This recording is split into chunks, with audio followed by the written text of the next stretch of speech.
এতে বাবা কি হয়েছে, ডাকতো কেন? মারাতে ঠাকুমাকে ডাকতো, ঘরের ফ্যানটাকে বন্ধ করেছে। ঘরের ফ্যান বন্ধ হয়ে গেছে, এবার বুঝেছি দাদু ঘরের মেন সুইচ নামিয়ে দিয়েছে। কি হয়েছে, দাদু ঘরের মেন সুইচ নামিয়ে দিয়েছে? লেওরা শান্তি মতন একটু খেতে দেবে না, থাকতে দেবে না, এখন তুমি কি শান্তিতে একটু ঘুমাতেও দেবে না? না, এ তো সহ্য করা যায় না, এর একটা ব্যবস্থা করতে হবে দেখছি। বাবা বাবা, আমি দাদুর গায়ে নিয়ে দিয়ে আসবো। না, তোর কিছু করা লাগবে না, যা করে আমি করবো। বাবা, মারা তুমি ঘরে ফ্যান বন্ধ করে দিয়েছো কেন? বড় বাল এলো রে।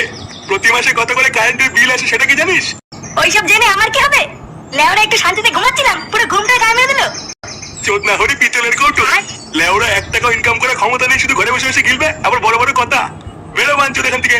কি হইতে তোমার এত বড় তাও, তুমি আমার বাবাকে বান্ধব বললা? চোদনা লোহায় লোহায় ঝগড়া করে দিন ভাঙা কে